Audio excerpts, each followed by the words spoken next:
A single seating arrangement at the latest royal state banquet just sent shockwaves through the palace, and the imagery is telling a story the crown never wanted you to hear. As the world's elite took their places, all eyes immediately locked onto the right hand of King Charles. Queen Camilla was nowhere to be found in the seat of honor. Instead, breaking decades of strict protocol, it was Princess Anne standing directly in the spotlight. Whispers are already exploding behind closed doors that this wasn't a mistake. It was a deliberate, calculated message about who truly holds power when the pressure mounts.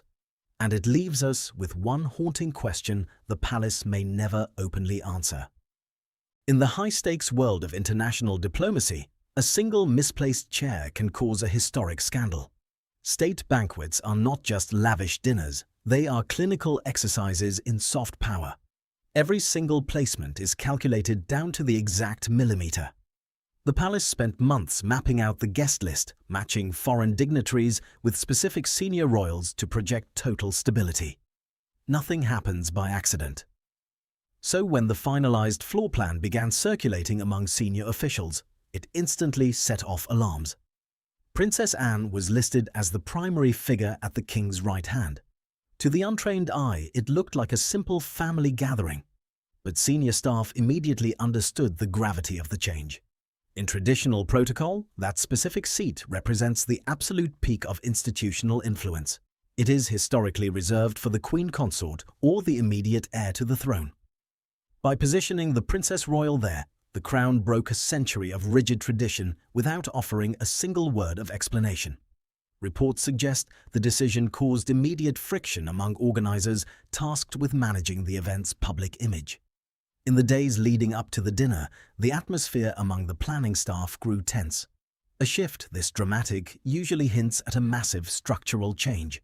Rumors indicate that even seasoned palace aides were left scrambling for answers.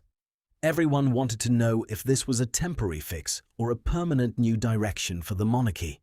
As the doors to the grand ballroom finally opened, the true weight of the decision became undeniable. Observers quickly noted that the message extended far beyond a routine protocol shuffle. The spotlight was firmly on the king and his sister, leaving the rest of the room in shadow. But the real mystery wasn't just about why Anne was suddenly elevated. The most troubling question focused on the person who had quietly been displaced from the center of attention.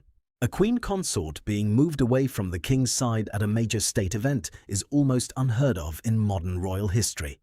Yet, as the cameras began flashing, the stark reality became impossible to ignore. Queen Camilla was not in her traditional seat of honor. Instead, she had been positioned further down the table, effectively removed from the primary axis of power. To the public, it was a puzzling visual. To court insiders, it felt like a seismic shift. The initial confusion quickly transformed into intense media scrutiny. State dinners are designed to showcase the unified front of the reigning couple.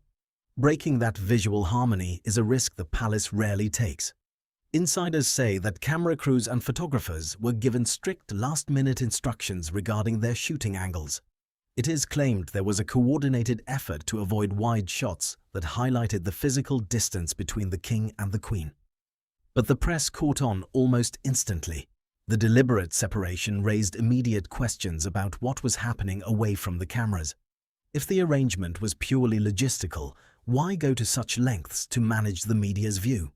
Rumors indicate that tension had been quietly building within the household regarding how duties were being divided. The sudden visual demotion of the Queen only added fuel to the fire. As the evening progressed, observers noted the distinct body language across the room. While Princess Anne engaged seamlessly with the visiting dignitaries, the mood around the Queen's section appeared notably constrained. According to sources, several high-ranking guests felt the weight of the unusual atmosphere, realizing they were witnessing a rare break in royal tradition. The palace had successfully kept the event running smoothly, but they could not control the narrative that was now exploding online. The public wanted to know why the Queen had been pushed to the periphery. Yet, the answers didn't lie in a simple seating mistake.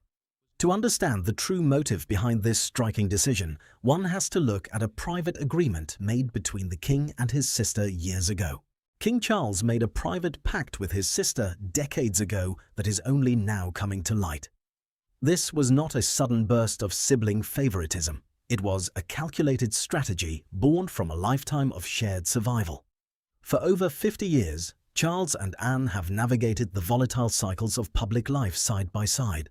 They watched ancient traditions crumble and witnessed the family's most intense crises. Through every single storm, Anne remained absolute rock solid. Now, the monarchy faces a distinct kind of modern pressure. The current climate demands maximum stability with very few active players on the field. Insiders say the king has grown increasingly selective about who he leans on during high-pressure international events. Reports suggest that a mutual understanding was reached between the siblings long before the crown ever changed hands. Anne would be the ultimate safeguard. If the system ever required a seamless anchor to project absolute authority, the Princess Royal would step into the gap. By elevating her to his right hand at the banquet, Charles wasn't just breaking protocol, he was activating a long-term contingency plan. But this sudden move has completely upended the traditional hierarchy of the court. For generations, the line of influence was crystal clear. Moving a sibling into the traditional space of the spouse sends a powerful message to the rest of the family. Rumors indicate that this silent choice has triggered intense debate among senior royal aides. The strategy succeeded in keeping the state event flawless, but it opened a completely new line of questioning. The public is beginning to realize that the balance of daily influence has shifted dramatically. As the banquet concluded, the focus shifted from a simple agreement between siblings to the growing unease within the palace administration. The immediate fallout among senior officials was about to spill over into public view. Palace officials scrambled to draft an immediate cover story the moment the banquet concluded. The sudden public reaction caught the administration completely off guard. Senior press aides realized the narrative was rapidly spinning out of control. To contain the growing speculation, a quiet campaign began to write off the seating arrangement as a simple logistical mix-up. They claimed the layout was purely determined by the specific languages spoken by the visiting dignitaries. But seasoned observers refused to buy the official explanation. State banquets are checked, verified, and approved by the highest levels of court authority days in advance. A mistake of this magnitude simply does not happen at this level. Insiders say the tension between different factions within the household reached a boiling point as the evening progressed. According to sources, certain traditionalists within the palace view this sudden shift as a dangerous precedent. They believe bypassing the queen consort damages the public perception of the core marital partnership that traditionally anchors the crown. Rumors indicate that a series of private meetings were held to discuss how to manage future public appearances to prevent a repeat of this visual separation. Yet, the momentum had already shifted. The imagery of Princess Anne operating as the king's primary partner in statecraft had been beamed across the world. No amount of official downplaying could erase the visual impact of that night. Aides quickly realized that the conversation had moved far beyond a single evening's dinner schedule. It had exposed a fundamental disagreement about how the institution should present itself during times of immense societal change. The palace was desperate to restore the traditional image of stability. However, the public was already looking ahead, realizing that this single banquet had permanently altered the understanding of who holds actual operational power within the modern monarchy. The traditional royal hierarchy we have known for decades has effectively been redrawn. What occurred at the state banquet was not a temporary glitch in protocol. It was the public unveiling of a completely new operational blueprint for the monarchy. By positioning Princess Anne at his right hand, the king signaled a monumental shift in where true influence now resides. The age of purely symbolic royalty is fading, replaced by a lean, work-driven core that prioritizes survival above all else. This quiet restructuring has sent shockwaves through the wider family. For years, public perception focused heavily on the younger generation and glamorous media appearances. But when the institution faced unprecedented pressure, the king bypassed the modern playbook entirely. He went straight back to the most disciplined asset in the entire lineup.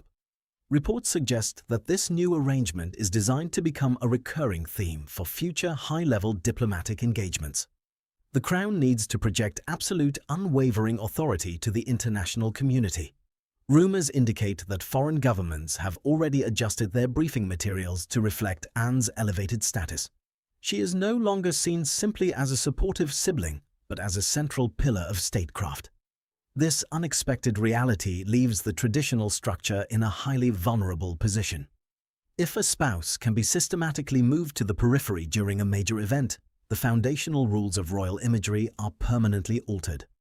Insiders say that senior aides are quietly assessing the long-term public reaction to this power dynamic, wondering if the public will accept a monarchy driven by strategic utility rather than traditional romance.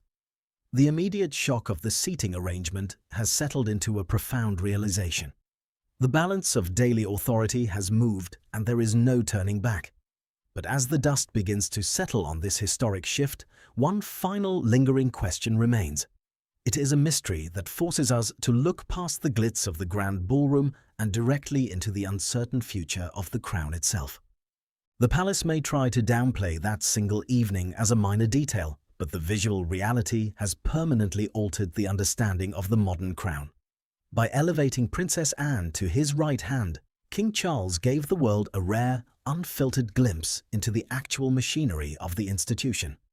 It proved that when the pressure intensifies, traditional status and romantic imagery take a back seat to absolute discipline and lifetime trust. The crown has silently sent its message, leaving an indelible mark on royal history that no official statement can erase. But what do you think?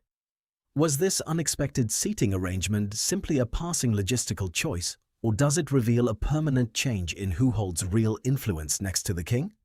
Share your thoughts in the comments section below.